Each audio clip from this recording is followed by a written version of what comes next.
చందమామ కథలు. పాత చెప్పులు. ఒక గ్రామంలో సుబ్బయ్య అనే కాపు ఒకడు ఉండేవాడు. అతను తనకున్న కొద్ది పొలాన్ని తానే స్వయంగా చేసుకొని అందులో కాయలు కూరలు పెంచి వారానికి ఒకసారి బస్తీకి తీసుకుపోయి అమ్మి బస్తీ నుంచి ఇంటికి కావలసిన సరుకులు తెచ్చుకొని కాలక్షేపం చేస్తున్నాడు. బస్తీకి వెళ్ళినప్పుడల్లా సుబ్బయ్య అక్కడి దేవాలయానికి వెళ్ళి తప్పక దేవుడి దర్శనం చేసుకొని మరీ ఇంటికి బయలుదేరేవాడు. ఒకసారి సుబ్బయ్య బస్తీకి బయలుదేరేటప్పుడు ఉత్తకాళ్లతో బయలుదేరాడు. కారణం ఏమంటే అతని పాత చెప్పులు బొత్తిగా పనికి రాకుండా అరిగి బొక్కలు పడిపోయాయి. అందుచేత అతను ఈసారి కూరలమ్మిన డబ్బులో నుంచి బస్తీలో కొత్త చెప్పులు కొనుక్కున్నాడు. వాటితోనే అతను దేవాలయానికి వచ్చి చెప్పులు బయటే విడిచి దేవుణ్ణి దర్శించుకోవటానికి గుడి లోపలికి ప్రవేశించాడు. ఆ ఆలయం సమీపంలోనే కోటయ్య అనే చిల్లర అంగడి వ్యాపారస్తుడు ఉంటున్నాడు. అతను కూడా ఆలయానికి వచ్చి దేవుడికి దండం పెట్టుకుని సుబ్బయ్య లోపలికి పోతుండగా తాను బయటికి వచ్చాడు. ఆలయం వెలుపలికి రాగానే కోటయ్యకు సరికొత్త చెప్పుల జత కనబడింది. లోభ స్వభావుడైన కోటయ్యకు వీలుంటే వాటిని సంగ్రహించాలని బుద్ధి పుట్టింది. వాటిని కాళ్లకు తొడుక్కున్నాడు. ఆ చెప్పులు అతని కోసమే కుట్టినట్టుగా సరిపోయాయి. కొద్ది క్షణాల పాటు కోటయ్య అటు ఇటు తిరిగాడు. ఎవరూ అతన్ని అడ్డగించలేదు. ఆ చెప్పుల తాలూకు మనిషి ఎవడు ఆ దాపుల లేడని నిర్ధారణ చేసుకొని కోటయ్య చెప్పుల కోసం ఇంటికి వెళ్ళే పని కూడా లేదు గనక కొత్త చెప్పులతో తిన్నగా దుకాణానికే వెళ్ళాడు. కోటయ్య బయలుదేరిన కొద్ది క్షణాలకే సుబ్బయ్య ఆలయంలో నుంచి వచ్చి తన కొత్త చెప్పులు లేకపోవటం గమనించాడు. ఎవరైనా పొరపాటున వేసుకొని పోయి ఉంటారనుకోవటానికైనా మరొక జత చెప్పులు అక్కడ లేవు. తన చెప్పులు ఎవరో దొంగతనం చేశారు. దేవుడి సన్నిధినే దొంగతనం జరిగిపోయింది. దేవుడి దర్శనం కోసం వచ్చినవాడే దొంగతనానికి పాల్పడ్డాడు. ఎంతో సాహసించి కష్టార్జితము వెచ్చించి కొన్న కొత్త చెప్పులు పోయేసరికి సుబ్బయ్య ప్రాణం చివుక్కుమన్నది. ఆ చెప్పుల జాడ కనుక్కోకుండా గ్రామానికి తిరిగి వెళ్ళటానికి అతనికి బుద్ధి పుట్టలేదు. అతను వేగంగా నడుచుకుంటూ అంగళ్ళ బజారుకేసి బయలుదేరాడు. కొద్దిసేపట్లోనే సుబ్బయ్యకు ముందు నడిచిపోతున్న కోటయ్య కనిపించాడు. కోటయ్య కాళ్లకు ఉన్నవి కొత్త చెప్పులే. మనిషి కూడా తనకు గుడిలో ఎదురైన మనిషిలాగే ఉన్నట్టు సుబ్బయ్యకు తోచింది. అందుచేత అతను కోటయ్య వెనకనే అతని దుకాణం దాకా వెళ్ళాడు. కోటయ్య దుకాణం ముందు చెప్పులు వదిలి లోపలికి వెళ్ళాడు. అప్పుడు సుబ్బయ్య ఆ చెప్పులను జాగ్రత్తగా పరీక్షించి అవి తన కొత్త చెప్పులే అని రూఢీ చేసుకున్నాడు. ఎందుకంటే కొనక ముందరే సుబ్బయ్య ఆ చెప్పులను ఎంతోసేపు పరిశీలించి ఉన్నాడు.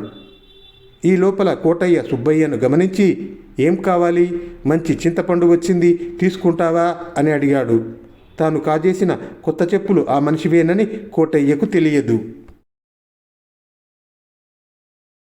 "నాకేమీ అక్కర్లేదండి, నా చెప్పుల కోసం వచ్చాను" అన్నాడు సుబ్బయ్య. కోటయ్య గుండె గుబుక్కుమన్నది. కానీ మరుక్షణమే అతను ఈ పల్లెటూరి పేద రైతును బుకాయించటానికి నిశ్చయించుకున్నాడు.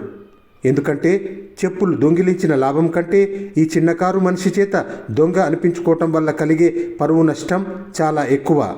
అందుచేత కోటయ్య గుడ్లురిమి, "ఏమన్నావురా?" అన్నాడు. సుబ్బయ్య ఏమీ బెదరలేదు. అతను మర్యాదగానే, "మీరు గుడి నుంచి వస్తూ ఏమరపాటున వాటిని తొడుక్కొచ్చి ఉంటారు. నా చెప్పులు నేను తీసుకుపోతా" అంటూ చెప్పుల్లో కాళ్ళు పెట్టబోయాడు. "నీ చెప్పులు నేను కాజేశానంటావా? నాకు దొంగతనం అంట గడతావట్రా? మంచి ఎత్తే వేశావే" అన్నాడు కోటయ్య పెద్దగా గొంతెత్తి. "మీకు దొంగతనం అంటగట్టానా? చెప్పులు నావి అన్నాను" అన్నాడు సుబ్బయ్య. ఆ చెప్పులు తనవని సుబ్బయ్య రుజువు చేసుకోగలడని కోటయ్యకు తోచలేదు.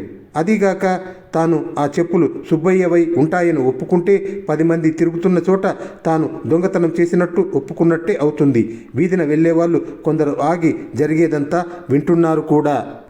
"పోరా దొంగ వెధవా" అని కోటయ్య సుబ్బయ్యను దుకాణంలో నుంచి బయటికి గెంటబోయాడు. అప్పుడు సుబ్బయ్య, "నా చెప్పులు, నా కొత్త చెప్పులు" అని కేకలు పెట్టాడు.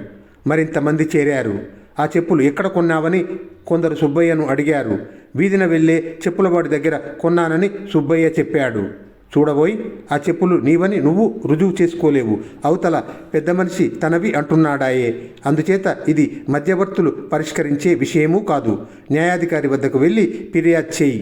ఆ తర్వాత ఏమైతే అదే అవుతుంది అని నలుగురు చేరి సుబ్బయ్యకు సలహా ఇచ్చారు. సుబ్బయ్య ఆ సలహాను అనుసరించి న్యాయాధికారి వద్దకు వెళ్ళి తన కొత్త చెప్పులను ఫలానా కోటయ్య అనే దుకాణదారు కాజేసినట్టు ఫిర్యాదు చేశాడు. న్యాయాధికారి కోటయ్యను చెప్పులతో సహా పిలిపించాడు. చెప్పులు ఇద్దరి కాళ్లకు సమంగా సరిపోయాయి. ఇద్దరికీ సాక్షులు లేరు. వెధవ చెప్పులు కొనటానికి కూడా సాక్షులను పక్కన ఉంచుకోవాలంటే నాలాంటి వ్యాపారస్తుడు బ్రతకగలడా అని కోటయ్య ఎద్దేవా చేశాడు. ఇద్దరిలోనూ ఒకరు దొంగ అన్నది న్యాయాధికారికి రూఢి అయింది. మీరిద్దరూ మీ అరిగిపోయిన పాత చెప్పులు తెస్తే ఈ చెప్పులు ఎవరివైనది నేను తీర్పు చెబుతాను అన్నాడు ఆయన. నేను అరిగిపోయిన చెప్పులు ఉంచుకుంటానటండి. వాటిని అప్పుడే ఇలాంటి పేదవాడికి దానం చేశాను అంటూ కోటయ్య సుబ్బయ్యను చూపాడు. సుబ్బయ్య మటుకు నా పాత చెప్పులు రేపు తెచ్చి తమకు చూపిస్తాను. నాకు తమరు న్యాయం చేయాలి, పేదవాణ్ణి అన్నాడు దీనంగా. అలాగే చెయ్యి, నీ పాత చెప్పులే చాలు నిజం తెలుసుకోవటానికి అన్నాడు న్యాయాధికారి. దొంగతనం చేసినది కోటయ్యే అన్న అనుమానం న్యాయాధికారికి అప్పుడే కలిగింది. కోటయ్య పాత చెప్పులు ఏమంత పాతవి కావు. వాటిని ఇంకా చాలా కాలం వాడవచ్చు. వాటిని న్యాయాధికారి చూస్తే ఈ చెప్పులు ఇంకా గట్టిగా ఉండగానే కొత్తవి కొన్నావా అని అడుగుతాడు. అందుచేత కోటయ్య తన పాత చెప్పులను ఎవరికో ఇచ్చినట్టుగా బొంకాడు. తన దాతృత్వాన్ని, సుబ్బయ్య పేదతనాన్ని న్యాయాధికారికి ఎత్తుచూపటానికి కూడా అతను ప్రయత్నించాడు. కోటయ్య సుబ్బయ్య వెళ్ళిపోగానే న్యాయాధికారి కోత్వాలను పిలిపించి, ఫలాని కోటయ్య అనే వ్యాపారస్తుడి వెంట రహస్యంగా ఒక మనిషిని ఉంచండి. అతను ఈ రాత్రికి ఫలాని గ్రామం వెళ్ళి అక్కడ ఒక చిన్న దొంగతనం చేసే అవకాశం ఉన్నది అని చెప్పాడు. న్యాయాధికారి ఊహించినట్టుగానే కోటయ్య సుబ్బయ్య పాత చెప్పులను దొంగిలించడానికే నిశ్చయించాడు. కోతిపుండు బ్రహ్మరాక్షసి అయినట్టయింది. సుబ్బయ్య ఆ చెప్పులు తనవి అన్నప్పుడే వాటిని వాడి మొహాన పారేస్తే పోయేది. బజార్లో 10 మంది దొంగ అని పోతారని భయపడి తాను సుబ్బయ్యను బుకాయించాడు. రేపు న్యాయస్థానంలో దొంగ అనిపించుకుంటే ఇక ఆ బస్తీలో తనకు మంచినీరు కూడా పుట్టదు. అందుచేత కోటయ్య ఎంత అవస్థపడి అయినా సరే సుబ్బయ్య పాత చెప్పులు సంగ్రహించదలిచాడు. కోటయ్య సుబ్బయ్య వెనకనే బయలుదేరి చీకటి పడినాక వాళ్ళ గ్రామం చేరుకున్నాడు. సుబ్బయ్య ఇంటి ప్రక్కనే నక్కి లోపల జరిగే సంభాషణ విన్నాడు. సుబ్బయ్య తన భార్యకు జరిగినదంతా చెప్పి, నా పాత చెప్పులను ఎక్కడ ఉంచావు? వాటిని రేపు న్యాయాధికారికి చూపిస్తే గాని నా కొత్త చెప్పులు నాకు రావు అన్నాడు. ఇంటి వెనక చూరు కింద దాచాను అన్నది సుబ్బయ్య భార్య. ఆ రహస్యం తెలియగానే కోటయ్య ఆ పాత చెప్పుల కోసం వెతికి వాటిని తీసుకొని బస్తీకి పోతూ దారిలో కనిపించిన ఒక పెద్ద పొదలోకి వాటిని విసిరిపుచ్చుకు గిరవాటు వేశాడు. అతను ఈ పని చేసిన మరుక్షణం 4 దొంగలు అతన్ని పట్టుకొని అతని వేళ్ల ఉంగరాలు లాక్కొని పారిపోయారు. మర్నాడు న్యాయస్థానానికి కోటయ్యలాగే సుబ్బయ్య కూడా వట్టి చేతులతో హాజరయ్యాడు. నీ పాత చెప్పులు తెచ్చావా అని న్యాయాధికారి అడిగితే సుబ్బయ్య, అవి నిన్న సాయంకాలం కూడా ఇంటి చూరు కిందే ఉన్నాయి. తెల్లవారి ఎంత వెతికినా దొరకలేదు అన్నాడు. న్యాయాధికారి ఒక భటుడికి సజ్ఞ చేయగా వాడొక పాత చెప్పుల జత తెచ్చాడు. సుబ్బయ్య వాటిని గుర్తించి, అవే నా చెప్పులు అన్నాడు ఆశ్చర్యముతో. వాటిని చూసి తెల్లమొహం వేసిన కోటయ్యతో న్యాయాధికారి, ఈ చెప్పులను ఒక పొదలో పారేసిన మనిషిని దొంగలు నిన్న రాత్రి దోచారు. మీ వస్తువులు ఏమీ పోలేదు కదా అని అడిగాడు. కోటయ్య మాటలు తడబడుతుంటే లేదే అన్నాడు. న్యాయాధిపతి ఒక పొట్లంలో నుంచి ఉంగరాలు తీసి, ఇవి మీ ఉంగరాల్లాగే ఉన్నాయి. వీటిని దొంగలు పాత చెప్పుల దొంగ నుంచి లాక్కున్నారు అన్నాడు. కోటయ్య దొంగతనం బయటపడిపోయింది. అతను కొత్త చెప్పులు దొంగిలించినందుకు 1 జరిమానా, పాత చెప్పులు దొంగిలించినందుకు అంతకు రెట్టింపు జరిమానా చెల్లించుకొని చెప్పుల దొంగ అని శాశ్వతమైన కీర్తి తెచ్చుకున్నాడు. సుబ్బయ్య ఎలాగైతేనేం తన కొత్త చెప్పులను తిరిగి సంపాదించుకున్నాడు.